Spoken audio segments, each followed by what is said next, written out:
ओम नमः सिद्धेभ्यः। तीन भुवन में सार्वीत रागवे ज्ञानता, शिव स्वरूप शिवकार, नमः त्रियोग संहारिके। पंडित दौलत राम जी रचित छठाला ग्रंथ के आधार से पांचवी ढाल के ऊपर हमारी चर्चा यहाँ पर चल रही है। कल हमने 12 भावनाओं में छठवीं भावना वैराग्य परक भावनाओं में अंतिम भावना अशुचि भावना और तत्व परक भावनाओं की पहली भावना आश्रव भावना, उसके स्वरूप को समझा था। किसे कहते हैं आश्रव? कर्मों के आने का द्वार, आत्मा के वे परिणाम जिनके माध्यम से कर्म आते हैं। दो प्रकार से आश्रव को समझाया जाता है, एक भावाश्रव और एक द्रव्याश्रव। जो आत्मा के मोह राग द्वेष रूपी परिणाम हैं, जिनके निमित्त से कर्म आता है, वो द्रव्य भावाश्रव है। और उन परिणामों के निमित्त से कारमान वर्गणा का कर्म रूप परिणमित होकर जीव के समीप आना या बंधने के लिए आना, उसका नाम द्रव्य आश्रव। इसको और प्रकार से समझना है तो सांप्रदायिक आश्रव और ईरियापथ आश्रव, ऐसे भेद भी जिनागम में मिलते हैं, जिनका स्वरूप अलग है। आश्रव तत्व 7 तत्वों में से वह तत्व है जिसे हेय कहा गया है। 7 तत्वों में जब हेय और उपादेय की चर्चा चलती है तो ये कहा जाता है कि जीव और अजीव तत्व तो ज्ञेय है, आश्रव और बंध तत्व हेय है, संवर और निर्जरा तत्व एक देश उपादेय है, और मोक्ष तत्व यह पूर्ण देश उपादेय है। तो जो एक पूर्ण रूपेण हेय है अर्थात छोड़ने लायक है, उस आश्रव तत्व संबंधी आश्रव भावना की चर्चा हमने की। जो परिणाम आत्मा के, जो परिणाम जीव के कर्म के आश्रम में निमित्त बनते हैं, वे ही परिणाम जीव के कर्म बंध में भी निमित्त बनते हैं। बंधन के कारण अलग और आश्रव के कारण अलग ऐसा नहीं है। अंतर पड़ता है तो बस आसक्ति का। आश्रव के परिणामों की तीव्रता कम है। जैसे कोई विषय जीव जानता है, किसी विषय के संबंध में राग द्वेष करता है, और जब उसमें जुड़कर रह जाता है, उसमें अटक जाता है उपयोग, तो बंध प्रारंभ हो जाता है। पहले आश्रव और आश्रव के बाद बंध। अब ये मन में सहज प्रश्न खड़ा होता है कि जब तक जीव कर्मों से बंधा रहेगा तब तक दुखी रहेगा, तो अगर इसे सुखी होना है तो क्या करे? तो कर्मों का अभाव करे। कैसे करे? इधर पुराने कर्म को मेटता है, उधर नए कर्म का आश्रव हो जाता है। इधर बंध का अभाव करने का प्रयास करता है और प्रति समय नए नए कर्मों का, 7 कर्मों का आश्रव तो हो ही रहा है। तो कैसे छूटे यह जीव कर्मों से? तो कहते पहले बंधे हुए कर्मों को मेटने से भी पहले जो नए कर्म आ रहे हैं उनको आना रोक दीजिए, नए कर्मों का आना बंद कर दीजिए। इसका नाम है संवर, भले प्रकार से करने योग्य कार्य। संवर, भले प्रकार से करने योग्य कार्य को संवर कहा जाता है। वो आत्मा जो अभी तक मोह राग द्वेष परिणामों में उलझा पड़ा था, वो आत्मा शुभ और अशुभ के विकल्पों से परे जाकर, ऊपर जाकर के जब शुद्ध की प्राप्ति का प्रयत्न करता है तो संवर प्रारंभ होता है। संवर प्रारंभ होते ही अब मानो मुक्ति साक्षात प्रकट दिखाई देने लगी। क्यों? क्योंकि नवीन कर्म का बंध तो हो ही नहीं रहा, और जो पुराना है वो प्रति समय खिराया जाता जा रहा है। तो ऐसे करते करते तो एक समय ऐसा आएगा कि जब यह जीव सर्व प्रकार के कर्मों से रहित हो जाएगा, उसी का नाम निर्जरा और मोक्ष कहलाएगा। अभी यहाँ ये समझना है कि संवर्ग कौन से परिणामों से होता है। हमको ऐसा लगता, हमको मतलब जो जीवादिक प्रयोजन भूत तत्वों के संबंध में हमारी भूल है, उस भूल में जो वर्णन है वो इस प्रकार है। हमें ऐसा लगता है कि कषाय भाव, अन्याय के भाव, अभक्ष के भाव, अनीति के भाव, पाप के भाव करने से तो बंध होता है, और धर्म क्रिया करने से कर्म बंध नहीं होता, उससे संवर होता है। और जबकि मूल बात ये कहती है कि पुण्य परिणाम और चाहे पाप परिणाम दोनों से बंध ही होता है, आश्रव ही होता है। दोनों में से एक से भी कर्म का संवर और निर्जरा नहीं होती। तो संवर निर्जरा किससे होती है, उसकी चर्चा ये यहाँ 10वें नंबर छंद में यहाँ पर दौलत राम जी करते हैं। चलिए अपन चर्चा प्रारंभ करते हैं 10 नंबर के छंद से। जिन पुण्य पाप नहीं कीना, आत्म अनुभव चित दीना, तिन्हि विधियावत रोके, संवर लहि सुख अवलोके। जिन पुण्य पाप नहीं कीना, जिन मतलब जिन्होंने पुण्य और पाप नहीं किया, पुण्य भी नहीं किया और पाप भी नहीं किया। पुण्य और पाप का मतलब क्या निकालना, पुण्य और पाप का मतलब है जो व्यक्ति ना तो अशुभ भावों में उलझा और ना शुभ भावों में उलझा, तो उसने उपयोग कहाँ लगाया, आत्म अनुभव चित दीना, उसने अपने उपयोग को आत्मा के अनुभव की तरफ लगाया। देखो कितना सुंदर विषय आचार्य देव समझाते हैं। हमारे जिनागम में कितनी सुंदर चर्चाएं हैं।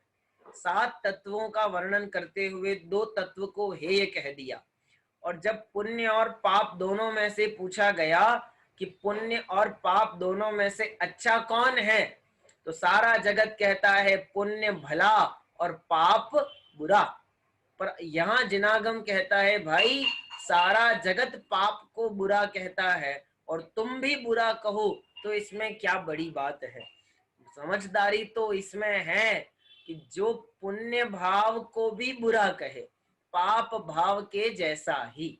नाटक समय सार में पंडित बनारसी दास जी ने एक अधिकार लिखा है ना, समय सार ग्रंथ के आधार पर ही है। उन्होंने उस अधिकार का नाम लिखा पुण्य पाप एकत्व द्वार। क्या नाम लिखा, पुण्य पाप एकत्व द्वार। एकत्व का मतलब दोनों एक हैं।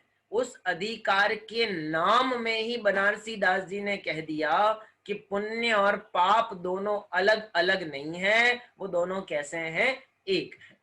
और आगे एक दृष्टांत दिया है, लगभग आप सभी ने वह प्रसिद्ध छंद सुनाई होगा। जैसे काहू चांडाली जुगल पुत्र जनी तीनों, एक दियो बांभन के एक घर राख्यो है। बांभन कहायो तीनी मधमास त्याग कीनो, चांडल कहायो तीनी मधमास चाख्यो है।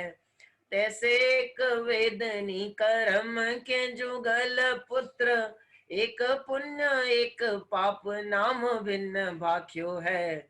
दो माई दौर धूप, दो कर्म बंध रूप, याते ज्ञानवंत नहीं को अभिलाख्यो है। थोड़ी चर्चा में करूंगा इसकी, अभी पहले अपन छंद का अर्थ समझ लेते हैं।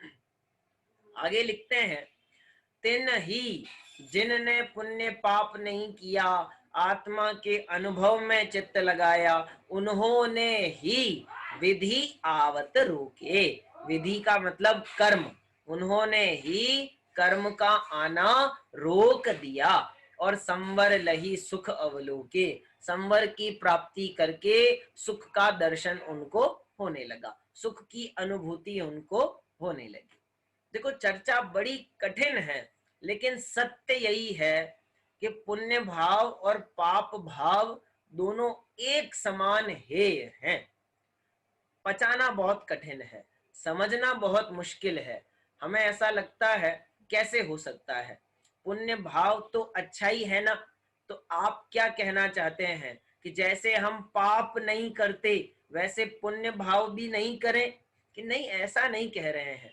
मोक्ष के मार्ग में पुण्य भाव और पाप भाव दोनों को एक समान स्थान दिया गया है मोक्ष मार्ग में, लेकिन लोक व्यवहार में पाप को बुरा और पुण्य को भला कहा जाता है।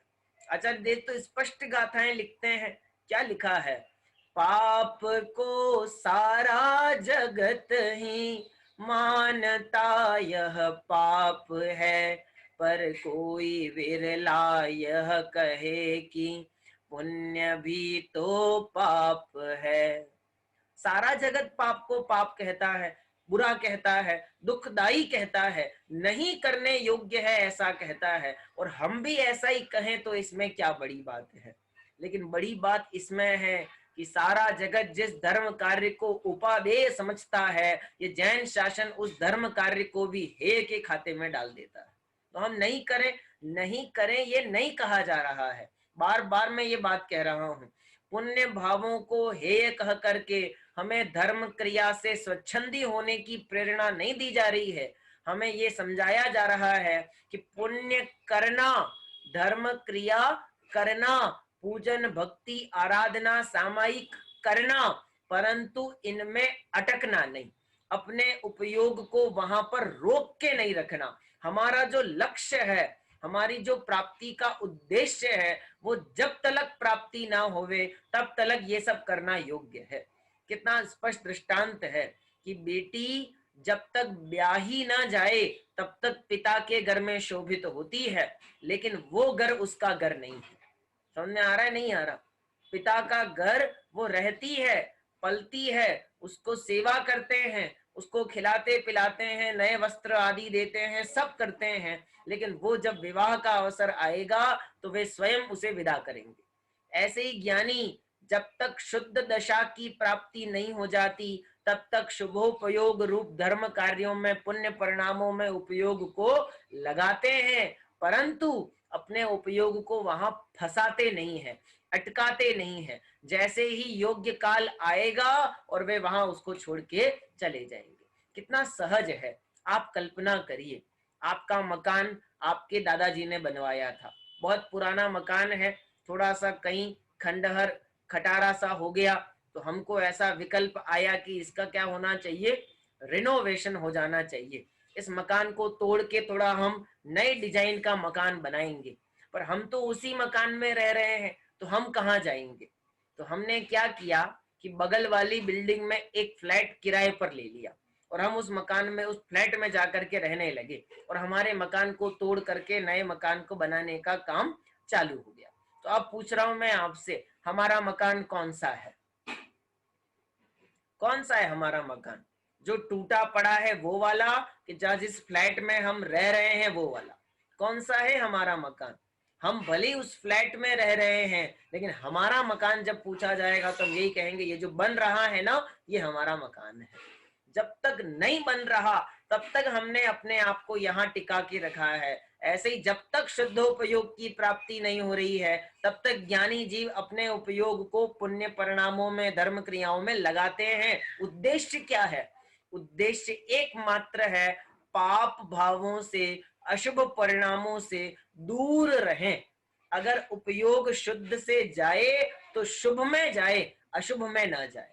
इसलिए यहाँ पर ये कहा जा रहा है। मैं बार बार इस बात पे जोर इसलिए लगा रहा हूं क्योंकि ज्ञानी उसे कहा जो ना पुण्य को उपादेय समझे और ना पाप को उपादेय समझे। नहीं करे ऐसा नहीं कह रहा हूं मैं, यहाँ तो दौलत राम जी ने स्पष्ट लिखा है, जिन पुण्य पाप नहीं की ना, नहीं किया। मैं नहीं किया नहीं कह रहा हूं, मैं कह रहा हूं उपयोग नहीं लगाया। वहां किया, पाप पुण्य के परिणाम किए, परंतु उसे उपादेय नहीं समझा। व्रत उपवास आदि किए परंतु उसे मोक्ष मार्ग नहीं माना।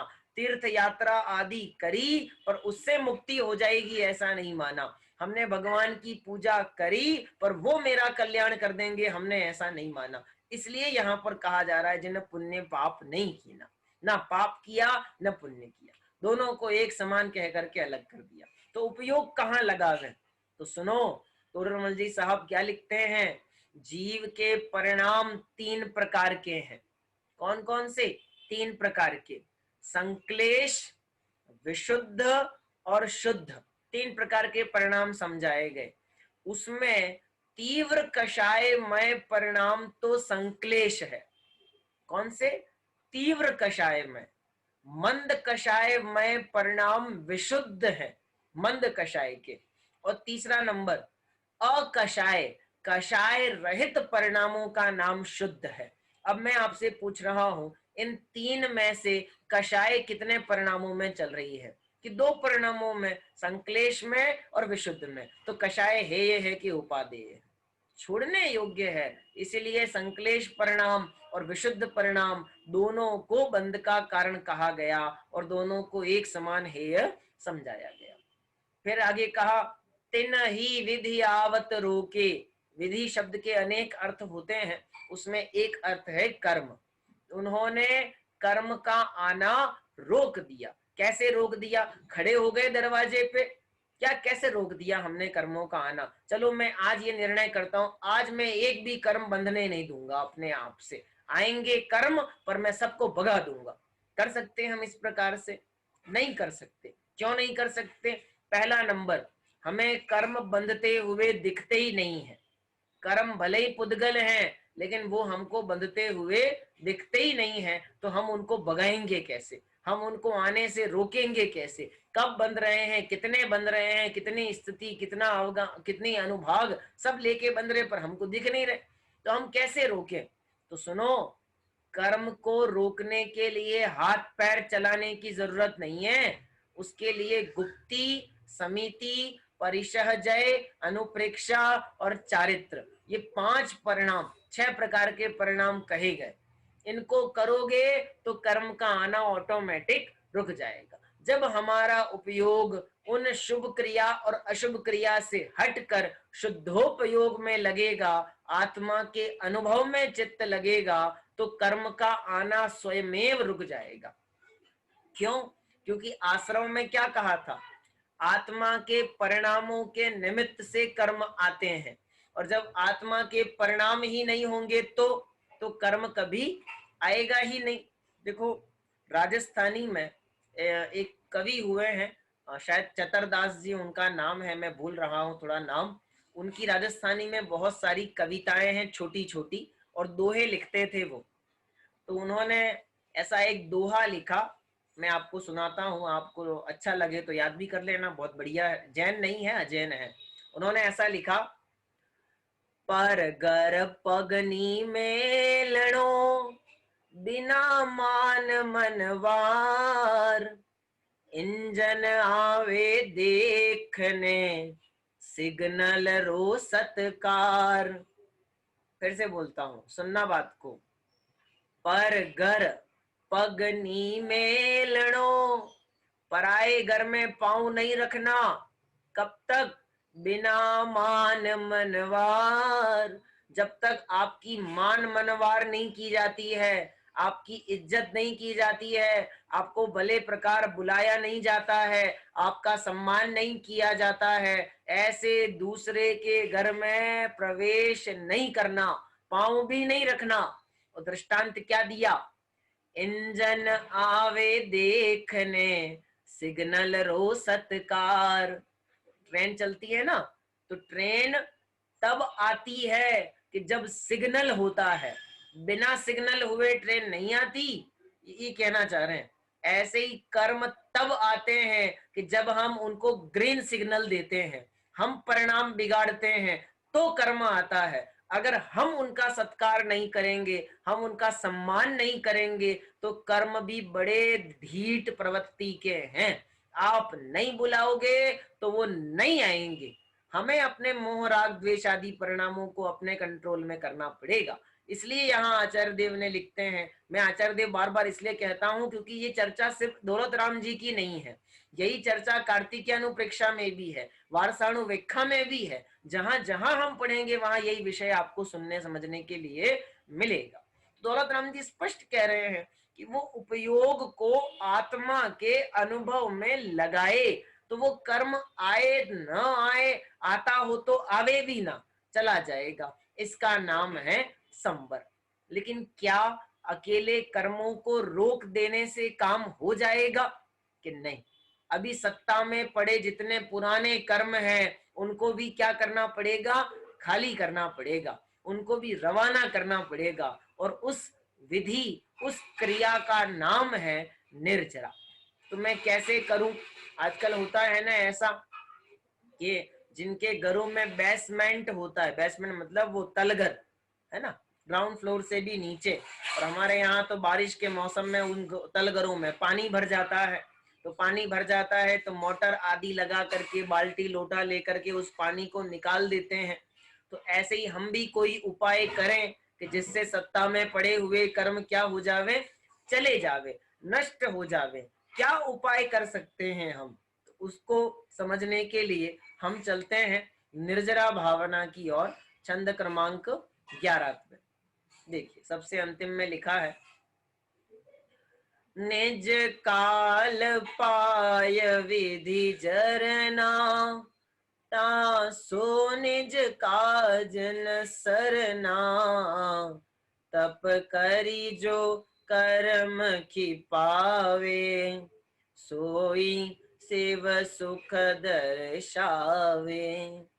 हमें बहुत महिमा आती है ये दौलत राम जी जैसे विद्वानों की, ज्ञानियों की, जो इतने 2 लाइन के छंद में 2 प्रकार की निर्जरा को अत्यंत संक्षेप में उन्होंने समझा दिया। पहले अपन थोड़ा स्वरूप समझते हैं, फिर अपन चर्चा करते हैं। बहुत संक्षेप में समझाने का प्रयास करता हूं। देखो, निर्जरा 2 प्रकार की होती है, सविपाक निर्जरा और अविपाक निर्जरा। विपाक शब्द दोनों में है, स और अ का अंतर है। स मतलब सहित और अ मतलब बिना। विपाक का मतलब है फल, उदय। जो कर्म उदय में आकर के खिरते हैं वो सविपाक निर्जरा, और जो कर्म उदय में आए बिना खिरते हैं वो अविपाक निर्जरा। समझने की बात यह है कि जब भी हमारे साथ में कोई कर्म बंधता है तो वो अपने साथ में एक टाइम लेकर के आता है। जैसे आयु कर्म बंधा, तो मुझे आयु चल रही है, अब मेरी जितनी आयु है 40 साल, 50 साल, 35 साल, 70 साल, जितनी भी है, तो उतने टाइम का कर्म मेरे को बंधा है। अब 70 साल की आयु का भोग मैं कर रहा हूं, तो प्रति समय कर्म क्या होता जा रहा है? गिरता जा रहा है कि अभी 30-32 साल का कर्म चला गया और बाकी का बचा हुआ है। तो प्रति समय जो कर्म उदय में आया उसने फल दिया और वो हमको छोड़ के चला गया, उसका काम पूरा हो गया। कर्म उतने काल तक सत्ता में रहता है जितने काल तक वो हमको फल नहीं दे देता, उदय नहीं दे देता। जैसे ही उसने उदय आया, फल दिया, तो वो कर्म एक समय भी आत्मा के साथ नहीं रहेगा और चला जाएगा। ये कर्म की स्थिति है, उतने काल तक वो आत्मा के साथ। इसका नाम है जरना। जरना मतलब खिर जाना, है ना, नष्ट हो जाना। तो क्या हुआ कि हमने जो कर्म बांधे थे वो अपना अपना काल आने पर क्या होने लगे? खिरने लगे, ऑटोमेटिक जाने लगे। इसको क्या कहते हैं? सविपाक निर्जरा। लेकिन इससे मेरा कोई भला नहीं होने वाला। क्यों भला नहीं होने वाला? क्योंकि देखो, जितने कर्म प्रति समय हमारे खिर रहे हैं, जा रहे हैं, उतने ही या उससे भी ज्यादा कर्म और आ भी तो रहे हैं। कर्मों का आना और जाना ये प्रति समय चालू है। पर सेकंड, पर समय हमारे अनंतानंत कर्म परमाणु बंध रहे हैं और अनंतानंत कर्म परमाणु उदय में आकर के खिर रहे हैं। दोनों काम चालू है। अब दोनों काम चालू होने की दशा में मुक्ति का रास्ता कहां से मिले? तो वो कहते हैं कि देखो, ये सविपाक निर्जरा तो अनादि काल से करते आए हो। कहां से? अनादि काल से। क्योंकि अनादि काल से अनंत कर्मों का भोग किया और वे कर्म उदय में आकर के खिरे। तो सकाम निर्जरा तो, सकाम नहीं, क्या क्या बोलते हैं, सविपाक निर्जरा तो प्रति समय हुई ही हुई, लेकिन ये कोई काम की नहीं है। तो काम की निर्जरा कौन सी है? दूसरी वाली, अविपाक निर्जरा। इसमें क्या होगा? दो गुनी निर्जरा होगी। कैसे होगी दो गुनी? भाई देखो, सविपाक निर्जरा तो हो ही रही है, और अब क्या करेगा? थोड़ी मेहनत करेगा। कौन सी मेहनत? तपश्चर्या करेगा, तप तपेगा। तो जो कर्म उदय में आने योग्य नहीं था, जिसका काल नहीं आया था, उस कर्म को भी सत्ता में पड़े पड़े उसने क्या कर दिया? खाली कर दिया, गायब कर दिया। सत्ता में पड़ा हुआ कर्म उदय में आए बिना ही नष्ट कर देना, उसका नाम अविपाक निर्जरा। फल दिए बिना ही कर्मों का फिर जाना। देखो, सविपाक निर्जना में पुरुषार्थ नहीं लगता, अविपाक निर्जरा पुरुषार्थ का काम है, इसलिए इनके दूसरे नाम और मिलते हैं। सविपाक निर्जरा को कहते अकाम निर्जरा। पहली ढाल में शब्द आया है, कभी अकाम निर्जरा करे, भवनात्रिक में सुरतन धरे। वो जो अकाम निर्जरा शब्द का प्रयोग लिया ना, वो यही वाला सविपाक निर्जरा को ही अकाम, बिना काम की, कोई कोई फायदा नहीं होने वाला हमको उससे, वो अकाम निर्जरा। और दूसरी क्या लिखा? सकाम निर्जरा, जिसको कहते अविपाक, जो बहुत काम की है, लेकिन वो कैसे होती है? वो होती है तप करने से। मंगत राय जी ने अपनी 12 भावना में ये पंक्तियां लिखी है। पहली सबके होय नहीं कुछ सरे काम तेरा, दूजी करे सुद्यम करके मिटे जगत फेरा। पहली सबके होए, पहली मतलब विपाक निर्जरा, अकाम निर्जरा, ये सबके होती है। नहीं सरे कुछ काम तेरा, इससे तेरा कोई फायदा होने वाला नहीं है। तो फायदा किससे होगा?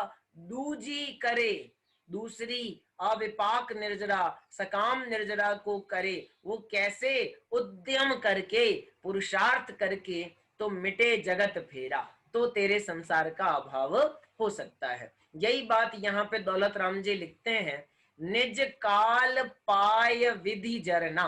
विधि का मतलब कर्म, और जरना का मतलब खिरना, नष्ट होना। अपना काल होने पर कर्म का जो खिरना होता है, यानी कि सविपाक निर्जरा, तासो निज काज न सरना, उससे अपना कोई काम होने वाला नहीं है। तप करी जो कर्म खिपावे, जो जीव तप करके, तपश्चर्या करके कर्म खिराते हैं, सोई शिव सुख दर्शावे, वो ही शिव सुख की प्राप्ति करते हैं, शिव सुख का दर्शन करते हैं। ठीक है, तो इस तरह ये निर्जरा की चर्चा है। मेरे को लगता है कि आप लोगों के चित्त में शायद ये विषय स्पष्ट हो भी सकता है और नहीं भी हो सकता है, लेकिन हमें समझना चाहिए, मोक्ष मार्ग प्रमादियों का मार्ग नहीं है। मोक्ष मार्ग अति उत्साही जीवों का मार्ग भी नहीं है। मोक्ष मार्ग विवेकी जीवों का मार्ग है। उत्साही होना योग्य है, परंतु अविवेकी होना योग्य नहीं है। अत्यंत उत्साह में कहीं हम अविवेक ना कर बैठे, हम ये भूल ना जावे कि कौन से परिणाम करने योग्य हैं और कौन से परिणाम छोड़ने योग्य हैं, कौन सी निर्जरा काम की है और कौन सी निर्जरा नहीं काम की। मंगत राय जी ने तो आम का दृष्टांत देकर के समझाया है कि एक वो आम होता है जो पेड़ पर ही पक जाता है, और दूसरा वो आम होता है जिसको कच्चा तोड़ लिया जाता है और अपने खेतों में, अपने घरों में, पाल में, यानी बोरे में, पत्तों के बीच में उस आम को पकाया जाता है। वो स्वयं नहीं पका है, उसे पकाया गया है। दोनों में अंतर है। पका हुआ आम तो स्वयं गिरता है, वो सविपाक निर्जरा है, और दूसरे वाले आम को हमने जबरदस्ती पकाया है, ये अविपाक निर्जरा है। कर्म तो प्रति समय खिर ही रहे हैं, परंतु पुरुषार्थ करके वो जीव अपने सत्ता में पड़े हुए अनंत कर्मों को उसके उदय में आने से पहले पहले खिरा देता है। इसका नाम अविपाक निर्जरा। क्या मेहनत करनी पड़ती होगी? हम हमारे हाथ में कुछ भी नहीं है। सीधी बात यह है, जीव के परिणामों का निमित्त पाकर कर्म की ऐसी अवस्था स्वयमेव होती है। न तो जीव का कुछ कर्तव्य है, न कर्म का कुछ कर्तव्य है। जीव यदि कुछ कर सकता है तो केवल इतना जो संवर के अंदर लिखा था, आत्म अनुभव चित दीना, केवल उतना हमें करने योग्य है कि हम अपने उपयोग को आत्मानुभूति की दिशा में ले जाएं, उस दशा की प्राप्ति का प्रयत्न करें, तत्व विचार की श्रेणी चढ़ें, तत्व अभ्यास करें, ज्ञानाभ्यास में अपने मन को लगाएं।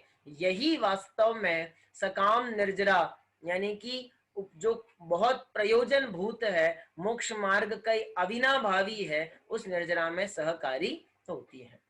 समझने वाली बात एक और, निर्जरा उपादेय है परंतु पूर्ण उपादेय नहीं है। कर्मों का एक देश खिर जाना, सारे कर्म एक साथ नहीं खिर जाते, थोड़े थोड़े करके कर्म खिरते हैं, इसलिए इसे निर्जरा कहा, मोक्ष नहीं कहा। मोक्ष किसे कहते हैं? जब सारे ही कर्म खिर जावे तो उसे मोक्ष, और जब थोड़े थोड़े कर्म खिर रहे हैं तो उसका नाम निर्जरा। इस तरह ये संवर भावना और निर्जरा भावना की हमने चर्चा यहाँ पर की है। अब आपको किसी को किसी प्रकार का कोई प्रश्न